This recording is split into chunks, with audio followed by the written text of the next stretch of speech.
Before the Roman Empire thundered across continents, before its legions carved roads through mountains and its emperors bent nations to their will, there was a moment, fragile, uncertain, almost insignificant, that could have collapsed before history ever remembered its name. This is the story of how a small cluster of huts on the banks of the Tiber River rose to become the most formidable power the ancient world had ever known. But first, to understand Rome's rise, we must return to a time of shadows. In the 8th century BCE, Italy was not a single nation. It was a patchwork of tribes, Latins, Sabines, Etruscans, each vying for survival. The peninsula was rich, fertile, and coveted. Trade routes crisscrossed the land, drawing merchants, warriors, and wanderers. But among all these peoples, none imagined that the true power of Italy would emerge from a tiny, marshy region in Latium. Here, along a river prone to flooding, stood a settlement so small that foreign visitors barely acknowledged its existence. Yet the river, restless, unpredictable, was Rome's first advantage. Its waters formed a natural barrier against attack, but also served as a gateway to the Mediterranean. The 7 hills surrounding the early town provided defensive high ground, allowing its earliest inhabitants to watch for threats long before they arrived. Still, Rome's birth was not peaceful. According to legend, it began in blood. Twins, Romulus and Remus, abandoned as infants, saved by a she-wolf, and raised to reclaim a destiny stolen by political betrayal. While historians debate the accuracy of this story, they agree on its significance. The Romans believed their city was born out of struggle, forged in survival, destined for power. When Romulus is said to have founded Rome in 753 BCE, the settlement needed something far greater than walls. It needed people. And so, Rome opened its gates to the desperate, the exiled, the ambitious. Runaway slaves, fugitives, wanderers without a home, all were welcomed. These outcasts became Romans, and from this unlikely mixture came a defining trait. Rome was not built by purity, but by absorption. Yet this openness brought conflict. Their Sabine neighbors, threatened by Rome's growing strength and outraged by the infamous abduction of the Sabine women, marched in retaliation. But instead of collapsing in its infancy, the new Roman settlement survived. The Sabine women intervened, demanding peace between their fathers and their new husbands, and the two communities merged. What had begun as hostility became unity, a pattern that would repeat across centuries as Rome conquered, integrated, and multiplied. Still, Rome's true transformation did not come from the Latins, but from the powerful civilization to the north, the Etruscans. Their kings would guide Rome into its first true age of expansion. They built temples, engineered sewers, organized armies, and elevated Rome from a muddy village into a structured, fortified city. Under their rule, Rome learned the arts of warfare, architecture, and governance. But with every lesson Rome absorbed, resentment simmered. By the late 6th century BCE, the Etruscan monarchy tightened its grip. Rome's nobles, wealthy families who wanted influence, began to resist. Tensions grew. The spark came when the son of Rome's last king, Lucius Tarquinius Superbus, committed a horrific crime against a noblewoman named Lucretia. Her tragic fate ignited outrage, and the people rose in fury. The monarchy was overthrown, the kings were expelled, and in their place, the Romans built something entirely new, a republic, a system where no single man would hold absolute power again, a system destined to change the world. But the fall of the kings was only the beginning, for in the shadows of the newborn republic, foreign enemies gathered, internal factions fought for dominance, and a small city, barely clinging to survival, prepared to challenge powers far older and far stronger than itself. The rise of Rome had begun. When Rome cast out its kings, it believed it had freed itself from tyranny. What it did not know was that to survive, the newborn republic would need a new kind of strength, one not born of royal blood, but of relentless discipline, civic duty, and a will to endure suffering that would have broken lesser nations. The kings were gone, but Rome's battles were only beginning. It was 509 BCE when the Roman Republic took its first breath. But this was not democracy as we understand it today. Power rested in the hands of the patricians, the wealthy aristocratic families who claimed descent from the earliest Romans. They controlled the priesthoods, the courts, and the Senate, the heart of Roman political power.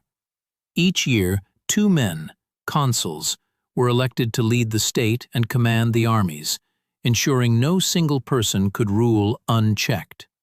It was a bold experiment in shared authority, but an unstable one. Beneath the patricians stood the plebeians, the common citizens, farmers, artisans, soldiers. They worked the fields, fought in the ranks, and paid the taxes, yet were barred from the most important decisions of the state.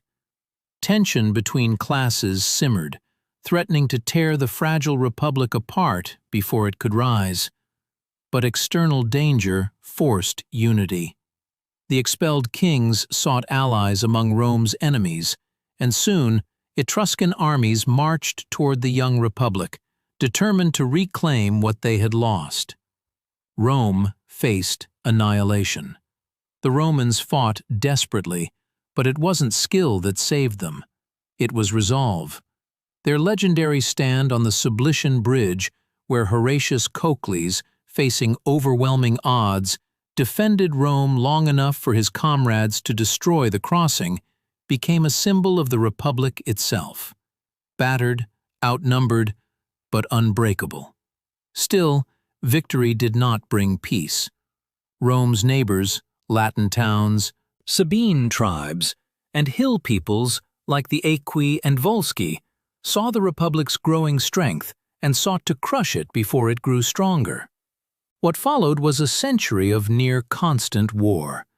But war was exactly what Rome needed. Facing enemies from every side forced Rome into a terrifying efficiency. Every loss was studied, every tactic was refined, every soldier was hardened. The Romans were not born great warriors, they became them. Over time, they reorganized their army, developing the manipular system, a flexible formation that allowed legionaries to maneuver in ways no other Mediterranean army could match. It was a revolution in military science, and it prepared Rome for even greater challenges ahead. Yet while Rome won wars abroad, it battled a different enemy at home: class conflict. Plebeians demanded rights equal to the patricians who ruled them. The tension exploded into the conflict of the orders, a political struggle that lasted nearly 200 years. At times, plebeians even threatened to abandon the city entirely, withdrawing their labor and military strength in mass protests known as secessions. Rome could not afford such division. Its survival depended on compromise. Slowly, reluctantly, the patricians conceded. Plebeians won the right to elect their own leaders, the tribunes, who wielded the power of veto over unjust laws. Eventually, they gained access to high office, including the consulship itself. And in 287 BCE, the final barrier fell. Laws passed by the plebeian assembly now applied to all Romans, patricians included. The Republic had transformed itself, more inclusive, more stable, more united than ever before. But this hard-won unity came at a price. A population hardened by struggle, sharpened by war, and hungry for expansion.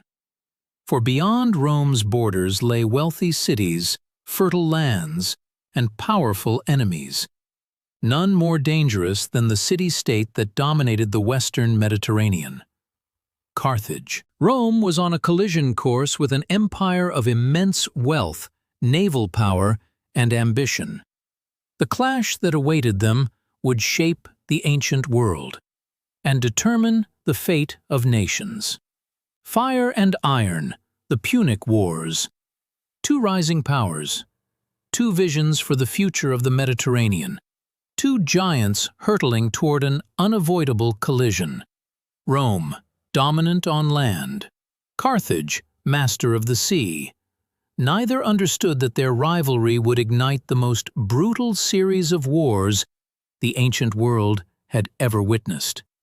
The Punic Wars were about to begin.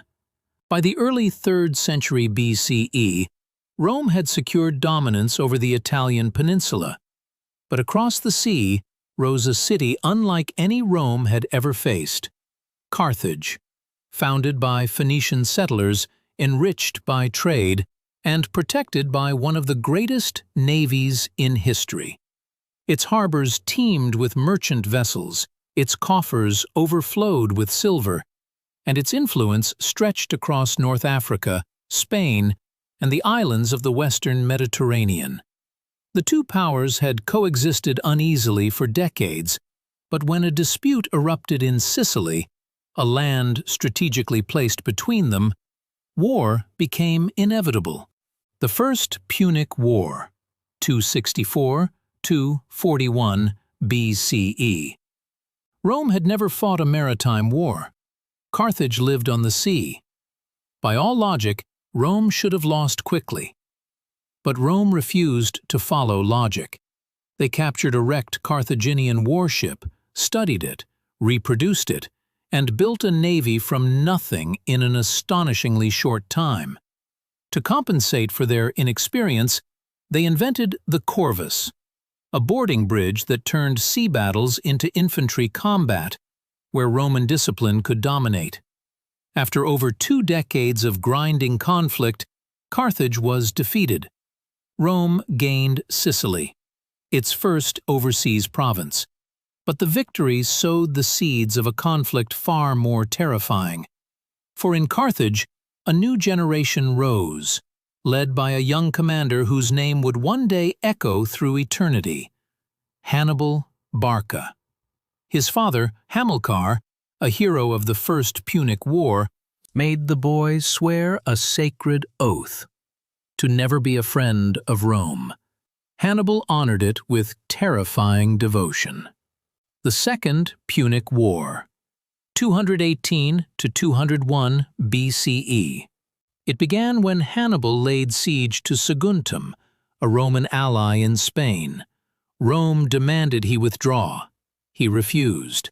And then he committed one of the most audacious feats in military history. Hannibal marched an army, complete with war elephants, from Spain through the treacherous Alps and into Italy. The journey was brutal.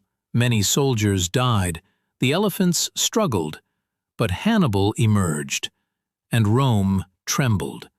For the next 16 years, he unleashed disaster after disaster upon the Republic. Trebia, Lake Trasimene, Cannae. At Cannae, Hannibal's double envelopment maneuver annihilated a Roman army of nearly 80,000. It is still considered one of the greatest tactical victories ever recorded. Rome was devastated. Allies defected. Panic spread. Many believed the Republic was doomed. But Rome did not break. They endured every loss, refused every peace offer, and slowly strangled Carthage's resources. Under the generalship of Publius Cornelius Scipio, Roman forces invaded North Africa, threatening Carthage itself. Hannibal returned home to defend his city and faced Scipio at the Battle of Zama in 202 BCE. There, Rome finally defeated the greatest commander Carthage had ever produced. Carthage was stripped of its empire.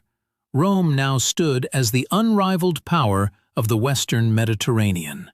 The Third Punic War, 149 to 146 BCE. But Rome had long memories and little mercy. When Carthage violated even a minor treaty term, Roman hawks seized their opportunity. The Senate demanded Carthage abandon its city. The Carthaginians refused. Rome invaded. 3 years later, Carthage burned. The survivors were sold into slavery, and the ancient city was erased from the map. Rome was now the master of the Mediterranean, but victory brought consequences no legion could defeat. For as Rome expanded abroad, cracks formed at home. Wealth poured into the city, but so did greed, inequality, and corruption. Politicians fought for power. Generals fought for glory. The republic that had survived Hannibal now faced a new enemy. Itself, the death of the republic, the birth of an empire. Rome had defeated Carthage. It controlled the Mediterranean. Its armies were unmatched, its wealth unimaginable, its influence unstoppable. And yet, at the very moment of its triumph, Rome planted the seeds of its own destruction. The greatest threat to the Republic was no longer foreign. It lived inside Rome itself. The end of the Punic Wars marked the beginning of a new Rome, rich, powerful, and deeply fractured. Wealth flooded into the city, but it did not flow evenly. Patricians and successful generals amassed fortunes. Vast estates, worked by slaves captured in Rome's wars, replaced the small family farms that had once been the Republic's backbone. Ordinary Romans, those who had bled for victory, returned home to poverty and displacement. Rome was transforming, and not for the better. Two brothers, Tiberius and Gaius Gracchus, attempted to address the crisis. They pushed for land reforms to restore the livelihoods of the poor. But the Senate, terrified of losing power and privilege, fought back violently. Both brothers were killed, lynched in public, their bodies thrown into the Tiber. Their deaths shattered a political tradition that had lasted for centuries. Roman politics had turned deadly.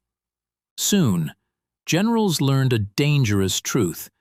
If soldiers were loyal to them instead of the state, they could bend Rome to their will.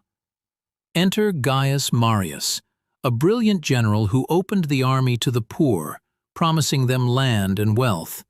His reforms created professional soldiers, but their loyalty belonged to Marius himself. Then came Lucius Cornelius Sulla, a rival commander willing to do the unthinkable, march his army on Rome itself. Civil war erupted. Streets ran with blood.